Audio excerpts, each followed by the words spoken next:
Halo, selamat datang kembali di Fakta All Seasons. Gudangnya fakta-fakta unik. Mana nih tim yang kalau makan gak pakai micin rasanya kurang nikmat, tapi takut juga kalau micin bisa bikin bodoh. Sebenarnya bagaimana fakta aslinya ya? Apakah benar micin bisa bikin otak menjadi bodoh?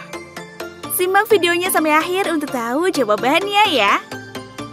Namun sebelum kita masuk ke videonya, jangan lupa untuk tekan like, comment, share, dan subscribe agar kamu tidak ketinggalan fakta unik lainnya. Keberadaan monosodium glutamat atau yang sering kita kenal dengan micin memang sangat erat dengan makanan-makanan nikmat yang selama ini kita makan. Micin menjadi andalan untuk orang-orang khususnya di Asia untuk membuat makanan apa saja menjadi lebih gurih dan nikmat. Selama ini memang banyak kontroversi mengenai penyedap rasa yang satu ini. Banyak yang beranggapan bahwa micin bisa mendatangkan dampak buruk bagi tubuh, seperti obesitas, menurunkan fungsi otak, dan lainnya. Sebelum mengetahuinya lebih lanjut, mari kita simak dulu bagaimana sejarah munculnya monosodium glutamat atau micin ini. Monosodium glutamat ditemukan oleh seorang profesor dari Jepang bernama Kikunai Ikeda.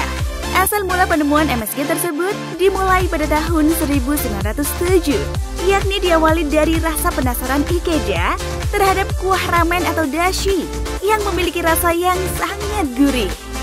Setelah melewati proses penelitian yang cukup lama, akhirnya Ikeda berhasil untuk mengekstrak rasa gurih tersebut lalu menyebutnya dengan istilah umami, yang berarti rasa gurih yang sangat nikmat yang berasal dari senyawa glutamat. Tidak hanya berhenti di proses itu, Ikeda kembali melakukan penelitian dengan mengekstraksi glutamat yang kemudian mencampurkannya dengan sodium agar rasa gurih tersebut bisa berwujud fisik dan bisa dijadikan sebagai penyedap makanan dengan mudah. Dari situlah Ikeda mematenkan hasil penemuannya serta memutuskan untuk mulai memproduksi MSG. 2 tahun setelahnya, Ikeda menggandeng salah satu pengusaha Jepang, yakni Saburosuke Suzuki, untuk memproduksi MSG dengan skala yang lebih besar. Sejak itulah muncul MSG dengan merek Ajinomoto. Beberapa tahun setelahnya, yakni pada tahun 1920, Ajinomoto mulai diekspor ke beberapa negara. Sejak itulah, produk MSG Ajinomoto mulai mendunia. Karena kepopuleran MSG ke seluruh penjuru negeri, MSG banyak mendapatkan pujian sekaligus kritik. Salah satu kritik yang paling besar tentang MSG ialah pada tahun 1968, di mana Dr. Homan Kwok melalui The New English Journal of Medicine menyampaikan bahwa dirinya mengalami beberapa hal buruk pada tubuh, seperti lemas, sakit kepala, hingga jantung berdebar setelah menyantap makanan dari restoran Cina yang sebagian besar menggunakan MSG. Kondisi tersebut kemudian disebut Chinese Restaurant Syndrome. Sejak itulah micin dianggap sebagai bahan makanan yang beracun. Selain itu, ada juga penelitian dari ilmuwan Amerika, yaitu Dr. John W. Orney, yang senada menyatakan bahwa MSG merupakan bahan yang berbahaya.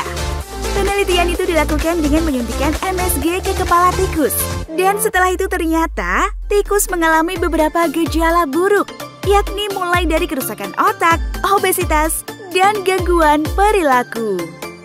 Namun setelah dilakukan penelusuran ulang, ternyata ada sejumlah kelemahan dari penelitian yang dilakukan sebelumnya. Salah satu contohnya penelitian yang dilakukan Dr. John W. Orney tadi. Ternyata suntikan MSG yang diberikan ke kepala tikus itu memiliki dosis yang berlebihan.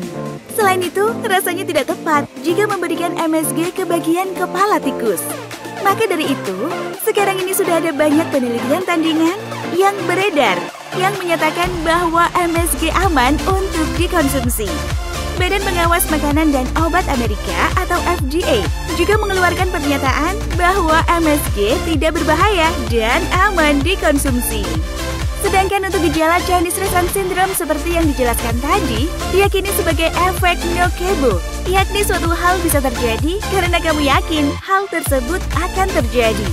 Bagaimana sahabat? Ternyata micin aman untuk dikonsumsi, asal penggunaannya masih dalam batas wajar ya, yaitu 2 gram per hari. Terima kasih telah menonton video ini. Dan jika kamu belajar hal baru melalui video ini, tulis komentarmu di kolom komentar. Dan share video ini ke semua kenalanmu ya.